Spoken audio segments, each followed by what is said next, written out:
Guys, nana po tayo lain nga. Baka siyang tag-orderan na yun, magkakagwarta. Pero na wala yung budol. Nana po tayo lain na budol, gikan sa TikTok shop. Saktong ganyan yung short ni siya. No? Actually, nakita na ko ni siya nga kuan sa TikTok shop.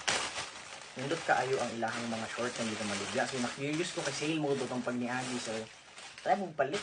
No? Corduroy daw ni siya nga shorts niya. Ako na to, tinuod pag yun, no? Packaging pa lang daan. Oh, nindot man sad. Try na to ablihon. Nindot ba? So, corduroy digid siya. Oh. Oh, yakang kuan hotel ah.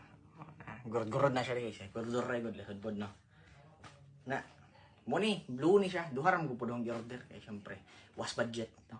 Pero kani, na blue. Isa is itom. Itom. Corduroy gyapon na siya guys.